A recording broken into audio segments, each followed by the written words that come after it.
हर हर महादेव, जय बाबा केदार। तो दोस्तों, आज तारीख हो चुकी है 4 जून और मैं आप लोगों के लिए केदारनाथ धाम का लेटेस्ट अपडेट लेकर आ चुकी हूँ। दोस्तों, आज की इस वीडियो में हम लोग विस्तार से जानेंगे कि आखिर केदारनाथ धाम में दिन प्रतिदिन श्रद्धालुओं की संख्या कम क्यों होती जा रही है। क्या इसके पीछे मौसम सबसे बड़ा कारण है या फिर कोई और वजह है। इसी के साथ हम लोग जानेंगे कि ऑफलाइन रजिस्ट्रेशन फिलहाल क्यों बंद कर दिया गया है, कितने दिनों तक बंद रहेगा और जिन श्रद्धालुओं का अभी तक रजिस्ट्रेशन नहीं हुआ है उन्हें क्या करना चाहिए। इसके अलावा आज 4 जून का मौसम कैसा बना हुआ है, बारिश हो रही है या नहीं, ट्रेक मार्ग की स्थिति कैसी है, यात्रा सुचारू रूप से चल रही है या नहीं, श्रद्धालुओं की भीड़ कितनी है और अभी यात्रा पर आने वाले श्रद्धालुओं को किन बातों का विशेष ध्यान रखना चाहिए। इन सभी महत्वपूर्ण जानकारियों के बारे में आज हम लोग विस्तार से बात करेंगे। और दोस्तों, वीडियो में आगे बढ़ने से पहले एक छोटी सी काम की बात। अगर आप में से कोई भी इस साल 4 धाम यात्रा जाने का प्लान बना रहे हैं लेकिन होटल, खाना या ट्रांसपोर्ट को लेकर टेंशन में हैं, तो मैं आपको एक आसान तरीका बता दूं। देवस्थान एक्सपर्ट के साथ आप अपनी पूरी यात्रा पहले से प्लान कर सकते हैं। यहाँ आपको अच्छा होटल, खाने पीने की व्यवस्था और गाड़ी की सुविधा सब कुछ मिल जाता है। और अगर आप हेलीकॉप्टर से जाना चाहते हैं तो वह ऑप्शन भी उपलब्ध है। स्क्रीन पर जो नंबर दिया है वहां एक बार कॉल या व्हाट्सएप करके जानकारी जरूर ले लीजिए। बाकी चलिए अब आगे बढ़ते हैं आज के अपडेट पर। तो दोस्तों, अगर आप भी केदारनाथ यात्रा की तैयारी कर रहे हैं या आने वाले दिनों में बाबा केदारनाथ के दर्शन के लिए आने वाले हैं तो इस वीडियो को अंत तक जरूर देखिएगा, क्योंकि आज की जानकारी आपके लिए काफी महत्वपूर्ण होने वाली है। तो चलिए दोस्तों, सबसे पहले जानते हैं ऑफलाइन रजिस्ट्रेशन की स्थिति के बारे में। तो दोस्तों, मैं आप लोगों को बता दूं कि सोनप्रयाग में जो ऑफलाइन रजिस्ट्रेशन की सुविधा चल रही थी उसे फिलहाल 2 दिनों के लिए बंद कर दिया गया है। आज भी ऑफलाइन रजिस्ट्रेशन नहीं हो रहा है और कल भी नहीं होगा। उसके बाद प्रशासन की तरफ से इसे फिर से शुरू किया जाएगा। ऐसे में जो श्रद्धालु बिना ऑनलाइन रजिस्ट्रेशन के सीधे यात्रा पर पहुंचने की योजना बना रहे हैं उन्हें थोड़ी परेशानी हो सकती है। इसीलिए अगर आपका ऑनलाइन रजिस्ट्रेशन पहले से हो चुका है तो आपको किसी प्रकार की चिंता करने की जरूरत नहीं है। लेकिन जिन श्रद्धालुओं का रजिस्ट्रेशन अभी तक नहीं हुआ है वे प्रशासन से जानकारी लेकर ही आगे की यात्रा की योजना बनाएं।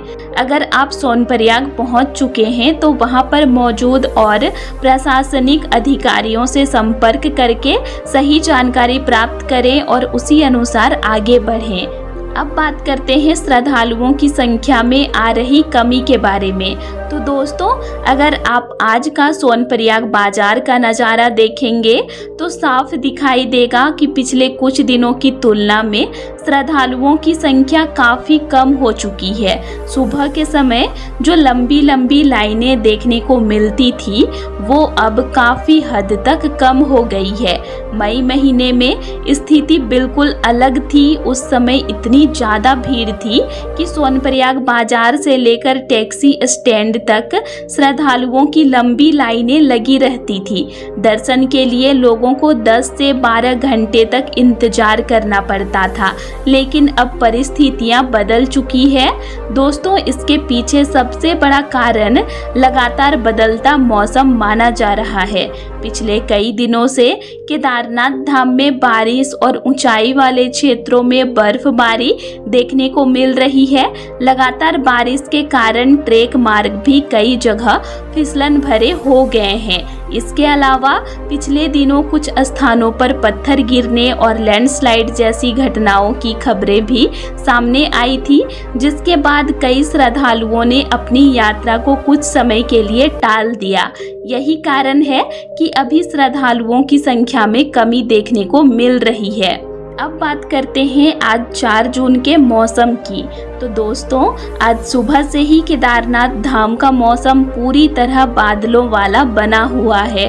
आज सुबह धूप भी ज़्यादा देर तक देखने को नहीं मिली। आसमान में लगातार बादल बने हुए हैं और रुक रुक कर हल्की बारिश भी हो रही है। हालांकि अभी तक बहुत तेज बारिश नहीं हुई है, लेकिन मौसम पूरी तरह से बदला हुआ नजर आ रहा है।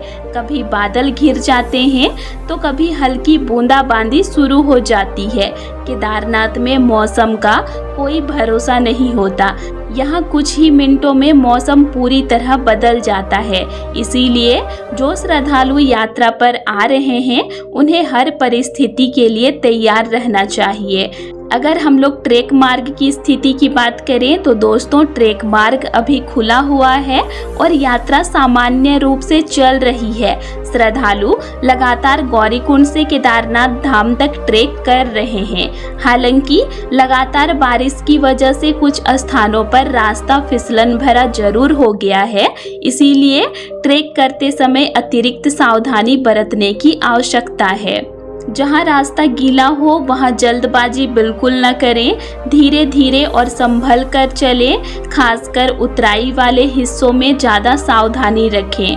अब बहुत सारे श्रद्धालुओं के मन में ये चल रहा होगा कि अभी यात्रा करना सही रहेगा या नहीं। तो दोस्तों, मैं आप लोगों को बता दूं कि अगर आप अभी यात्रा पर आने की योजना बना रहे हैं तो आ सकते हैं। फिलहाल भीड़ पहले की तुलना में काफ़ी कम है। इसका फ़ायदा यह होगा कि आपको दर्शन के लिए बहुत ज़्यादा इंतज़ार नहीं करना पड़ेगा। पहले जहां 10 से 12 घंटे तक लाइन में लगना पड़ता था, वहीं अब कई श्रद्धालुओं को अपेक्षाकृत कम समय में दर्शन मिल रहे हैं। लेकिन इसका मतलब यह बिल्कुल नहीं है कि आप बिना तैयारी के यात्रा पर निकल आएंगे, क्योंकि मौसम अभी भी पूरी तरह स्थिर नहीं है। बारिश कभी भी शुरू हो जा रही है और ठंड भी काफ़ी ज़्यादा है। इसीलिए अपने साथ रेनकोट, वाटरप्रूफ बैग, गर्म जैकेट, टोपी, ग्लव्स, ऊनी कपड़े और अच्छे ट्रैकिंग शूज जरूर रखें। अगर किसी श्रद्धालु को सांस संबंधी समस्या, हृदय रोग या कोई अन्य स्वास्थ्य समस्या है तो डॉक्टर की सलाह लेकर ही यात्रा करें और अपनी जरूरी दवाइयाँ साथ रखना बिल्कुल ना भूलें। दोस्तों, फिलहाल सबसे अच्छी बात यह है कि यात्रा सुचारू रूप से चल रही है। अभी किसी बड़े लैंडस्लाइड की सूचना नहीं है, जाम जैसी स्थिति भी नहीं बनी हुई है और श्रद्धालु आराम से बाबा केदारनाथ के दर्शन कर रहे हैं। और दोस्तों, एक बात मैं आप लोगों को और बता दूं कि अभी भले ही श्रद्धालुओं की संख्या में थोड़ी कमी देखने को मिल रही है, लेकिन इसका मतलब यह बिल्कुल नहीं है कि केदारनाथ धाम में भीड़ पूरी तरह खत्म हो गई है। मंदिर परिसर में आज भी श्रद्धालु बड़ी संख्या में पहुंच रहे हैं और बाबा केदारनाथ के दर्शन कर रहे हैं। बस फर्क इतना है कि मई महीने जैसी भारी भीड़ फिलहाल देखने को नहीं मिल रही है। इसीलिए जो श्रद्धालु लंबे समय से सोच रहे थे कि भीड़ कम होने पर यात्रा करेंगे, उनके लिए यह समय काफ़ी अच्छा माना जा सकता है। दोस्तों, अभी केदारनाथ धाम का वातावरण भी काफ़ी अलग और सुंदर दिखाई दे रहा है। लगातार हुई बारिश के बाद पहाड़ियाँ और ज़्यादा हरी भरी नजर आ रही है। जगह जगह बादल पहाड़ों को ढक लेते हैं और कुछ ही देर बाद धूप निकल आती है। यह नज़ारा श्रद्धालुओं के लिए एक अलग ही अनुभव देता है। अगर आप भी अभी यात्रा पर आते हैं तो आपको बाबा केदारनाथ के दर्शन के साथ साथ प्रकृति का भी बेहद सुंदर रूप देखने को मिलेगा। कई श्रद्धालु तो यही कह रहे हैं कि बारिश के बाद केदारनाथ धाम की सुंदरता और भी ज़्यादा बढ़ गई है। लेकिन दोस्तों, सुंदर नज़ारों के साथ सावधानी भी उतनी ही ज़रूरी है। बहुत से श्रद्धालु फोटो और वीडियो बनाने में इतने व्यस्त हो जाते हैं कि रास्ते पर ध्यान नहीं देते।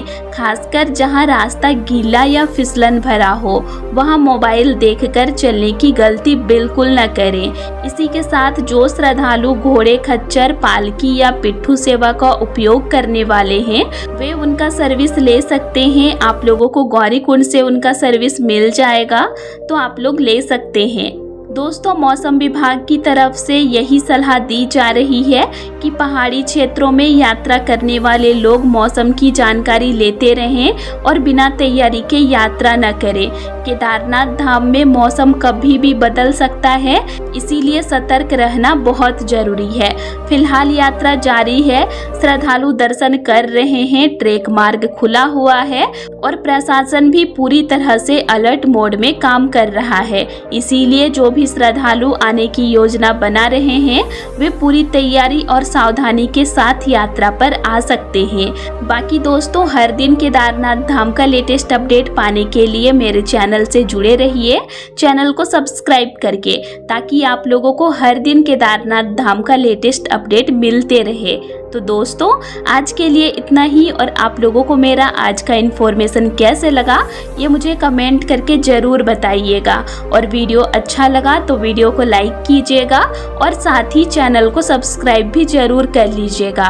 और अगर आप लोगों को केदारनाथ धाम से रिलेटेड और भी वीडियोस देखने हैं तो मेरे चैनल में अपलोड हैं, आप उनको भी देख सकते हैं। तो चलिए फिर मिलते हैं एक नई वीडियो के साथ। Thanks for watching.